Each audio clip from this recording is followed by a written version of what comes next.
नमस्कार, स्वागत है आप सभी का निवेश की एबीसीडी में। मैं हूं आपके साथ कविता थपलियाल।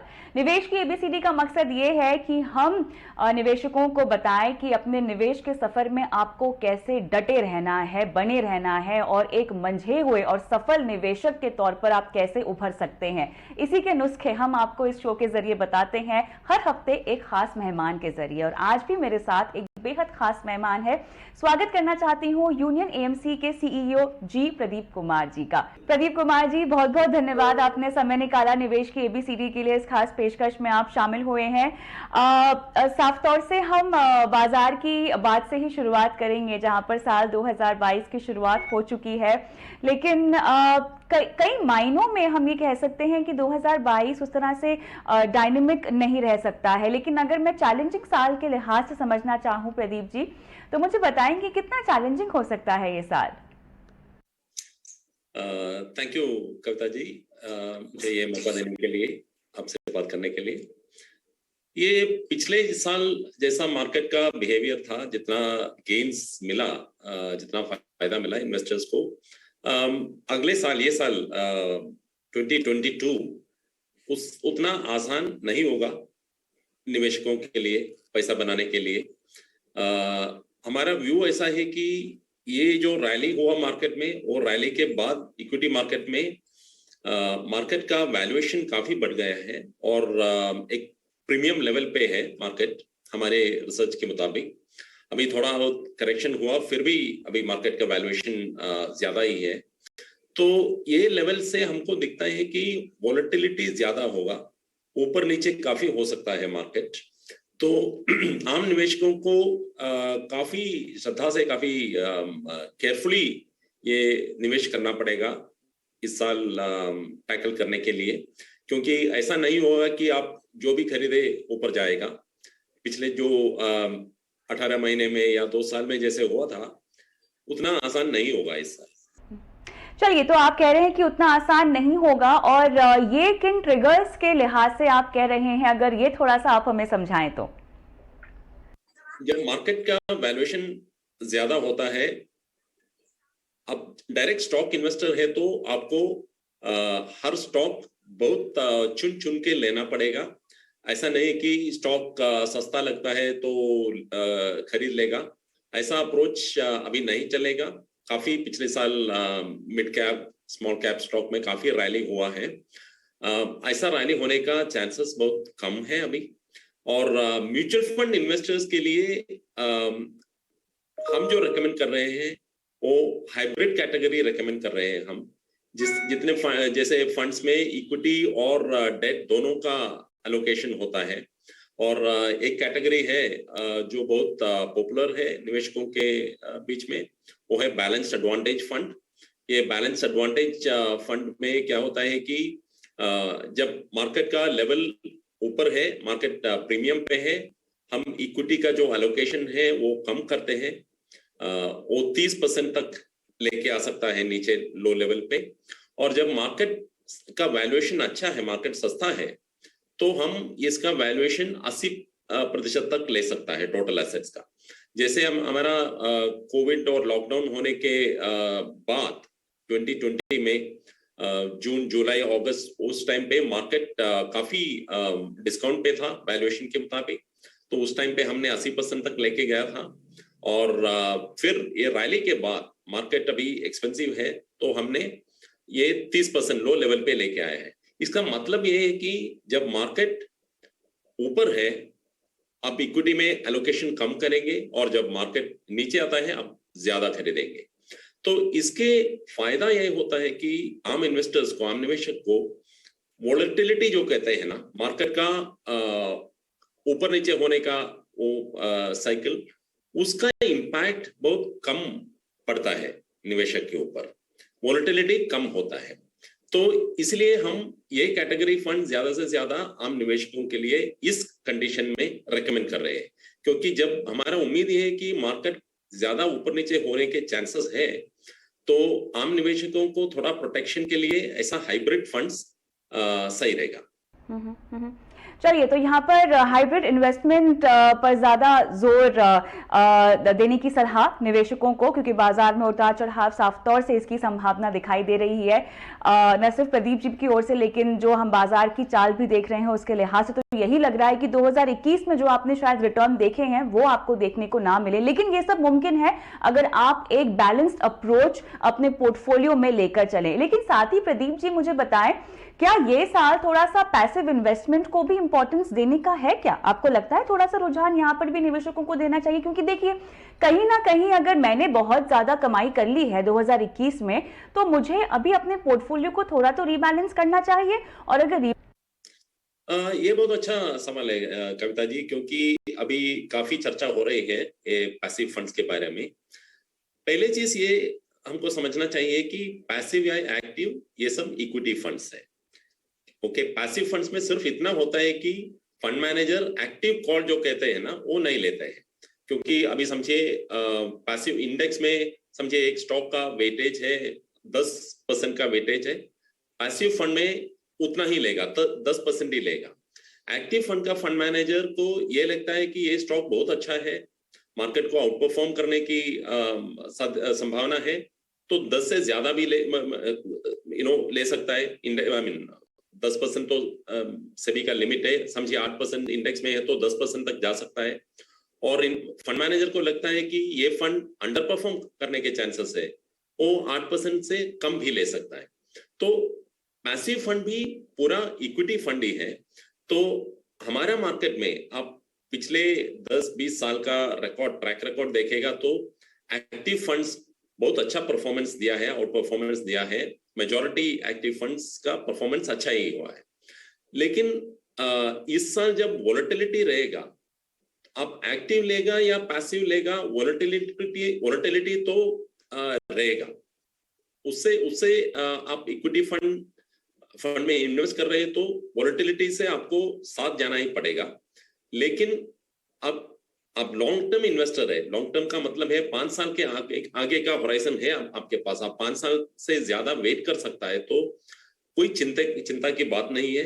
हमारा आर्थिक व्यवस्था की स्थिति बहुत अच्छा है और ग्रोथ भी बहुत अच्छा है, उससे हमारा स्टॉक मार्केट में भी काफी ग्रोथ रहेगा लॉन्ग टर्म में। तो 5 साल के आगे का किसी इन्वेस्टर का होराइजन है, उसको कोई चिंता करने की जरूरत नहीं है। आराम से सो सकते हैं, आराम से मार्केट में इन्वेस्ट कर सकते हैं, लेकिन बीच में जो वोलेटिलिटी रहेगा उसके साथ जाना ही पड़ेगा। अच्छा, जो बाजार की उतार चढ़ाव की हम संभावना यहाँ पे जता रहे हैं, इसमें घरेलू फैक्टर्स में क्या आप ओमिक्रॉन को मानते हैं? क्योंकि ओमिक्रॉन एक तरह से हम देख रहे हैं कि बाजार डाइजेस्ट कर चुका है। साथ ही अंतर्राष्ट्रीय बाजारों का इम्पैक्ट क्या आपको घरेलू ट्रिगर्स के मुकाबले ज्यादा दिखाई देता है, प्रदीप जी?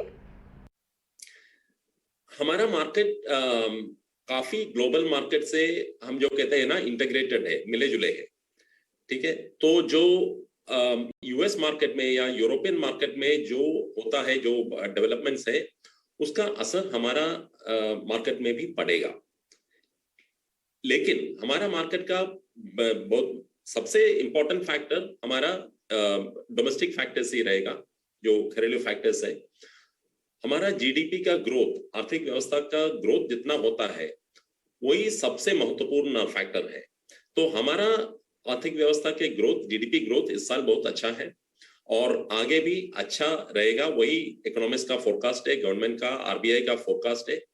तो ऐसा इकोनॉमिक ग्रोथ जब तक रहेगा, मार्केट भी अच्छा कंडीशन में रहेगा। लेकिन हमको ये समझना है कि इक्विटी मार्केट का जो मूवमेंट होता है वो आगे भविष्य में क्या होगा उसके जो परसेप्शन है, जो लोग जैसे उसको देखते हैं उसके मुताबिक होता है। जो हो चुका है उसका इम्पैक्ट बहुत कम है, क्योंकि वो हो चुका है। मार्केट का मूवमेंट के लिए सबसे इंपॉर्टेंट फैक्टर आगे क्या होगा वो देखना चाहिए। अभी हमारा आगे का फोरकास्ट जीडीपी ग्रोथ, कंपनी का जो अर्निंग्स ग्रोथ है वो बहुत अच्छा है, तो आगे भी ग्रोथ, लॉन्ग टर्म ग्रोथ अच्छा ही रहेगा।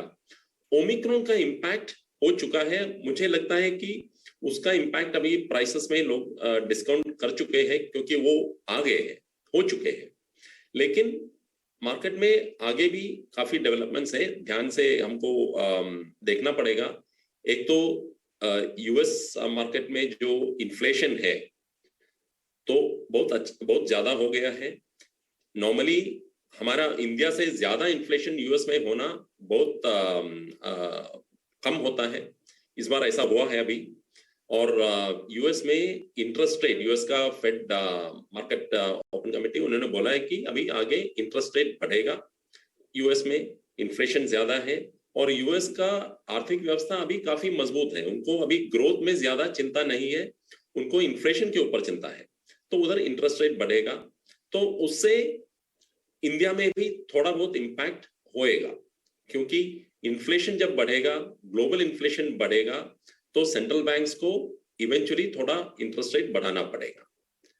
लेकिन जब तक, जैसे हमारा आरबीआई ने बोला है कि यहाँ ग्रोथ का कंसर्न है, हमको भी जीडीपी ग्रोथ का सबसे चिंता है, तो ज्यादा इंटरेस्ट रेट बढ़ाएगा तो उसका इम्पैक्ट ग्रोथ पे होगा, तो ऐसा होने का चांसेस भी कम है।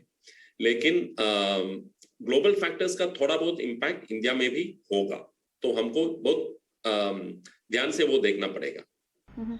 थोड़ा सा मिड कैप कैटेगरी पर हम बात कर लेते हैं, बिकॉज निवेशकों का इसमें बहुत रुझान रहता है, इंटरेस्ट रहता है। क्या आपको लगता है कि अभी भी इसमें कुछ दम है आगे, या वैल्यूएशंस बहुत ज्यादा हाई हैं? कविता जी, हमारा रिसर्च के मुताबिक मिड कैप का वैल्यूएशन ज्यादा है, लार्ज कैप से ज्यादा प्रीमियम है मिड कैप इन जनरल। ऐसा इंडिविजुअल स्टॉक हो सकता है वो थोड़ा चीप रहेगा, वो कभी भी हो सकता है, लेकिन मिड कैप जैसे आप कैटेगरी के बारे में बात करेगा तो अभी एक्सपेंसिव है। हमारा एडवाइस इन्वेस्टर्स को, अभी हमारा फंड का, यूनियन म्यूचुअल फंड का एलोकेशन देखेगा तो हमारा फ्लेक्सी कैप फंड में हम लार्ज कैप फंड में ज्यादा एलोकेशन दिया है, मिड और स्मॉल कैप में कम किए हैं इस टाइम पे, क्योंकि वैल्यूएशन के मुताबिक हमको लगता है कि मिड कैप और स्मॉल कैप से अच्छा इस टाइम पे लार्ज कैप है। प्रदीप जी, क्योंकि हमने पहले पैसिव फंड्स की बात की है, तो हमने देखा कि पिछले एक साल में ना बहुत सारे एएमसीज ने अंतर्राष्ट्रीय फंड्स लॉन्च किए हैं। अगर मैं पैसिव फंड्स की बात करूं तो क्या अंतर्राष्ट्रीय बाजार में पैसिव तरीके से मैं अपने पोर्टफोलियो को डाइवर्सिफाई कर सकती हूं? क्या अभी वो मौका है? ये जो अंतर्राष्ट्रीय फंड्स है, ये वो निवेशक के लिए बहुत अच्छा है जिन्होंने हमारे देश का मार्केट में, इंडियन मार्केट में काफी इन्वेस्टमेंट कर चुके हैं। तो इंडियन मार्केट में आपका पोर्टफोलियो काफी बड़ा है, आप काफी इन्वेस्टमेंट कर चुके हैं, तो डाइवर्सिफिकेशन के लिए आप अंतर्राष्ट्रीय मार्केट में इन्वेस्ट कर सकता है। कभी ये मत सोचिए कि अंतर्राष्ट्रीय मार्केट इंडियन मार्केट से अच्छा करेगा या कम करेगा, ये कोई जानता नहीं, क्योंकि ये ऐसा है कि एक स्टॉक दूसरा स्टॉक से अच्छा करेगा कम करेगा, ये कोई जानता नहीं, क्योंकि ये काफी फैक्टर्स है। लेकिन डाइवर्सिफिकेशन की तरह आप देखेगा तो जो इन्वेस्टर काफी इंडियन मार्केट में इन्वेस्ट कर चुके हैं, उनको थोड़ा रिस्क कम करने के लिए, डाइवर्सिफिकेशन के लिए उनका पोर्टफोलियो का 10 से 20% तक अंतर्राष्ट्रीय मार्केट में इन्वेस्ट करना सही रहेगा। और जो अंतर्राष्ट्रीय मार्केट में इन्वेस्ट करते हैं वो सिर्फ एसेट एलोकेशन के लिए कर रहे हैं, क्योंकि हमको मार्केट का एक्सपोजर चाहिए। अभी आप यूएस मार्केट लेके देखेगा तो इन्वेस्टर को यूएस मार्केट का एक्सपोजर चाहिए, आपको सिर्फ मार्केट एक्सपोजर चाहिए, आपको आउट परफॉर्मेंस के बारे में ज्यादा चिंता नहीं है, तो पैसिव फंड से इन्वेस्ट करने से कोई वो खराब नहीं है, वो अच्छा ऑप्शन है। तो मेरे कहने का मतलब ये है कि आपको अंतर्राष्ट्रीय इन्वेस्टमेंट देख रहे हैं तो पैसिव फंड्स के थ्रू जाना अच्छा रहेगा। मुझे आपसे एक चीज यहाँ पर ये समझनी है, हमने अभी लगातार जो आंकड़े आते हुए देखे हैं ना एसआईपीज में खास तौर से, उसमें बढ़त दिखाई दे रही है। निवेशकों में 2021 में इक्विटी बाजार को लेके थोड़ी सी समझ बढ़ी है, क्योंकि ऑब्वियसली हमने बाजार को रिकॉर्ड हाई लेवल्स पे जाता हुआ देखा है, और जब भी इस तरह की बाजार की चाल होती है तो हम देखते हैं कि निवेशकों का रुझान बढ़ता ही है। लेकिन अब जो एसआईपी के आंकड़े बढ़ रहे हैं वहां पर बहुत जरूरी है प्रदीप जी निवेशकों को बताना कि बाजार की चाल एक तरफा नहीं होती है। उतार चढ़ाव की चाल में भी जब आप एसआईपी करें ना तो आपको फायदा ज्यादा होता है। ये आप कैसे समझाएंगे उन तमाम निवेशकों को जिन्होंने बाजार की जबरदस्त रैली देखी है 2021 में और अब उम्मीद कर रहे हैं कि आगे बाजार ऐसे ही परफॉर्म करेगा? कविता जी, एसआईपी का सबसे बड़ा फायदा ये है कि ये एक कंपलसरी सेविंग जैसा होता है। लोग ये सोचते हैं कि जब मैं खुद इन्वेस्ट करूंगा, जब पैसा आता है, जब टाइम अच्छा लगता है, हम खुद करेंगे, वो कभी आम निवेशक के तरह से होता ही नहीं। तो आम निवेशक को थोड़ा डिसिप्लिन इन्वेस्टमेंट करना बहुत जरूरी है। तो एसआईपी का सबसे महत्वपूर्ण फायदा ये है कि वो एक डिसिप्लिन इन्वेस्टमेंट ऑप्शन होता है और मार्केट में जो ऊपर नीचे वॉलेटिलिटी होता है उसका इम्पैक्ट एसआईपी में बहुत कम पड़ता है, क्योंकि आप जब इन्वेस्ट करेगा कभी कभी मार्केट ऊपर होगा, कभी नीचे होगा, आपको लॉन्ग टर्म में उसका एवरेजिंग, रुपी कॉस्ट एवरेजिंग का फायदा मिलेगा। और लॉन्ग टर्म में आपको जो वेल्थ क्रिएशन कहते हैं, आपको एक किटी बनाने के लिए आपका जो भी गोल है, रिटायरमेंट हो या बच्चे का एजुकेशन हो, आपको गाड़ी खरीदना है, घर खरीदना है, जो भी आपका मन में ऐसा इच्छा है, उसका एक कॉर्पस बनाने के लिए सबसे महत्वपूर्ण रास्ता एसआईपी ही है। और लेकिन ये सबसे बड़ी इंपॉर्टेंट चीज है कि एसआईपी सिर्फ बुल मार्केट, जब मार्केट ऊपर जाता है, सिर्फ उस टाइम पे करने की मतलब नहीं है। आपको एसआईपी से सबसे बड़ा फायदा होता है जब मार्केट नीचे है। बिल्कुल, देखिए यहाँ पर बूंद बूंद से ही सागर बनता है और आर्थिक सपने देखना और उन्हें पूरा करना आपका अधिकार है और ये आप कैसे कर सकते हैं एक निवेश रणनीति को अपनाकर। लेकिन क्योंकि आप अपने निजी उदाहरण भी हमें दे रहे हैं तो मुझे ये बताइए प्रदीप जी कि इन्वेस्टमेंट के साथ आपका जो रिश्ता है वो कब से बना?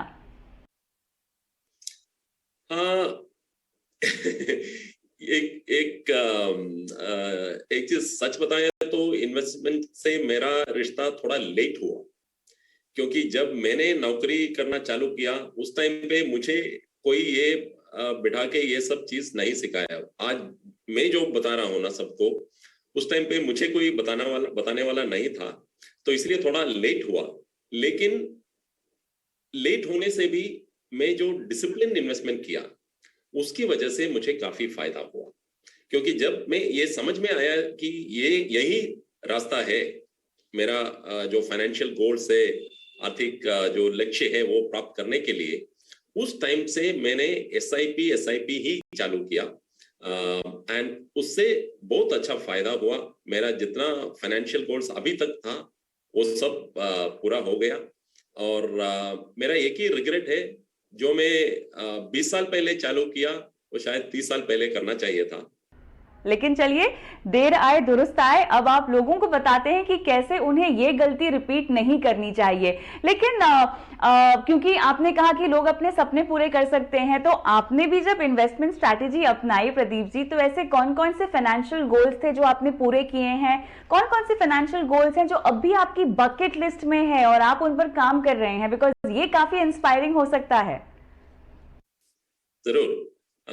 मेरा सबसे बड़ा सपने थे, दो बच्चे हैं, दोनों को बाहर भेज के उनका पढ़ाई करने का, और उसके लिए स्पेसिफिक मैंने एक फाइनेंशियल एडवाइजर का हेल्प भी लिया था। मैं 30 साल से म्यूचुअल फंड इंडस्ट्री में हूँ, फिर भी मैंने एक एडवाइजर का हेल्प लिया। ये सबसे महत्वपूर्ण चीज है। मैं सारे निवेशक को बोलता हूँ, जब आप चालू करता है और आपको थोड़ा एक्सपीरियंस आने के बाद भी एक एडवाइजर का, डिस्ट्रीब्यूटर का हेल्प लेने से आपको फायदा होगा रिटेल इन्वेस्टर को, क्योंकि कोई ऐसा नहीं है कि जिसको सारी इंफॉर्मेशन है, और इंफॉर्मेशन है तो भी उनके पास ये सब ट्रैक करने का टाइम नहीं होगा। तो एक डिस्ट्रीब्यूटर या एडवाइजर का हेल्प लेना बहुत सही रहेगा। लेकिन और मैंने मेरा एडवाइजर के साथ प्लान बनाया, ये सब है। और मेरा दोनों बच्चे का एजुकेशन के लिए एसआईपी, स्पेसिफिक एसआईपी चालू किया था, और वो एसआईपी से दोनों का वो टारगेट मेरा पूरा हो गया। अभी मेरा सबसे बड़ा टारगेट है खुद का रिटायरमेंट, और रिटायरमेंट प्लानिंग का एसआईपी भी चालू है, और आज अब तक सब प्लान से ही हुआ है, सही चल रहा है। और हमको ये मानना है कि आजकल पोस्ट रिटायरमेंट हमारा लाइफ एक्सपेक्टेंसी जो कहते हैं ना, वो काफी बढ़ गया। जब इंडिया को फ्रीडम मिला उस टाइम पे लाइफ एक्सपेक्टेंसी करीब 40 साल का ऐसा आसपास होता था, आज वो 70 साल के ऊपर है। और जो आदमी 50 साल या 60 साल तक जिया है, वो आगे जीने का चांसेस, उनका लाइफ एक्सपेक्टेंसी और बढ़ता है। तो आपका एज 50 है तो आपको ये मान के जाना पड़ेगा कि आपका फर्दर लाइफ टाइम आपका और 30 साल या 40 साल जीना है, उसके हिसाब से प्लान करना है। ये मत सोचिए कि आपका प्लानिंग आपका रिटायरमेंट की टाइम पे बंद होता है, बंद नहीं होता है। आपको ये प्लान करना है कि रिटायरमेंट के बाद भी 20, 30, कभी 40 साल आपको मैनेज करना पड़ेगा। और ये मत, हम आज के जमाने में ये उम्मीद नहीं रख सकते कि हमको हमारा ओल्ड एज में बच्चे लोग संभालेंगे। ऐसा कल्चर नहीं है। बच्चों को भी उनका लाइफ है, सिर्फ पेरेंट्स का देखभाल करने के लिए वो कभी होता नहीं। तो हमको अपने पैरों पे खड़ा होने का प्लानिंग करना है। तो उसके लिए मेरा एसआईपी चालू है, मेरा जितना इन्वेस्टमेंट होता है, लमसम मिलता है, वो भी वही प्लानिंग के मुताबिक मैं चालू रखता हूँ। बिल्कुल, अपनी जिंदगी की बागडोर हमेशा अपने हाथ में ही रखनी चाहिए। खासतौर से आर्थिक तौर पे आप जितने आजाद रहेंगे, जितने आत्मनिर्भर रहेंगे, उतना आपके लिए अच्छा होगा। लेकिन आपने अच्छा जिक्र किया कि आप एक आर्थिक सलाहकार के पास गए। आजकल जो नए नए निवेशक आए हैं ना बाजार में, वो जैसे कि हम अंग्रेजी में कहते हैं ना, नॉइज, इतनी सारी नॉइज है। आप ऑनलाइन जाओ तो इन्वेस्टमेंट्स को लेकर इतने सारे आर्टिकल्स छपते रहते हैं, इतने सारे इन्फ्लुएंसर्स, फिनफ्लुएंसर्स, तरह तरह के लोग हैं जो आपको टिप्स देते हैं और आपको बाजार में टिके रहने के नुस्खे बताते रहते हैं। कैसे पहचाने हम कि कौन सही है कौन नहीं है? ठीक है, आर्थिक सलाहकार के पास आपको जाना ही चाहिए। इनफैक्ट मैं तो कहती हूं कि जितना जरूरी आपकी हेल्थ के लिए एक डॉक्टर है, उतना ही जरूरी आपकी फाइनेंशियल हेल्थ के लिए एक फाइनेंशियल प्लानर है। लेकिन फिर भी तरह तरह की चीजें पढ़कर अपने आप को कंफ्यूज करने की जरूरत नहीं है। आप गलत भी तो जा सकते हैं अगर आप अपने आप को ओवरलोड कर देंगे इंफॉर्मेशन से। प्रदीप जी, इससे कैसे बचा जाए? तो अब सही बोला, क्योंकि आज के जमाने में हम जो इंफॉर्मेशन ओवरलोड कहते हैं ना, वो एक खतरनाक चीज है। क्योंकि आप किसी भी चीज के बारे में गूगल सर्च करेगा तो आपको कुछ ना कुछ इंफॉर्मेशन मिल जाएगा, ठीक है। लेकिन हमारा मार्केट ने म्यूचुअल फंड के बारे में बताएगा तो हजारों फंड्स है, जिसमें आपका फायदे का फंड क्या है, ये ढूंढना कई इन्वेस्टर को, मोस्ट इन्वेस्टर्स को बहुत मुश्किल पड़ता है। तो इसलिए एक साथी होना जरूरी है। और मैं दूसरा चीज बताता हूं, आप समझिए ये एक सफर है, हमारा इन्वेस्टमेंट का सफर है, ठीक है। तो आप अकेला जा सकता है, ठीक है, लेकिन आपको मालूम नहीं कि आगे क्या होने वाला है, रास्ते का कंडीशन क्या है, वेदर का कंडीशन क्या है। समझिए रात आ गया, काफी बारिश आ गया, थंडरस्टॉर्म, तो आप घबरा सकते हैं। लेकिन आपके पास ऐसा एक साथी है जो आपका हाथ पकड़ के आपको बोलेगा, आप घबराइए मत, ये सब होता है, इससे कुछ नहीं होता है, हम अपने रास्ते पे अपने प्लान से चलेंगे और मंजिल तक पहुंचेंगे। ऐसा आपका हाथ पकड़ के आपको कॉन्फिडेंस देने वाला एक साथी आपके साथ है तो आप अपने लक्ष्य तक पहुंच सकता है। नहीं तो बीच में क्या होता है, मार्केट में क्या होता है, जब मार्केट का बुल मार्केट होता है, मार्केट ऊपर जाता है, सब लोग खुश है, सब लोग समझते हैं कि हम खुद फंड मैनेजर है, दूसरा फंड मैनेजर का जरूरत नहीं है, एडवाइजर का जरूरत नहीं है। लेकिन मार्केट साइकिल से मूव करता है, तो जो ऊपर जाता है ना, कभी नीचे भी जाता है। उस टाइम पे जिन लोगों के पास एक एडवाइजर नहीं है, साथी नहीं है, वो घबरा जाता है और घबरा के कभी कभी गलत फैसला लेते हैं। क्योंकि जिस टाइम पे आपको और निवेश करना करना चाहिए, उस टाइम पे लोग मार्केट से बाहर जाते हैं। तो इसीलिए मैं बोलता हूं, ये इन्वेस्टमेंट का इसको एक सफर समझ के आप अपने साथ एक अच्छा एडवाइजर, अच्छा गाइड रख लीजिए, उससे आपको फायदा होगा।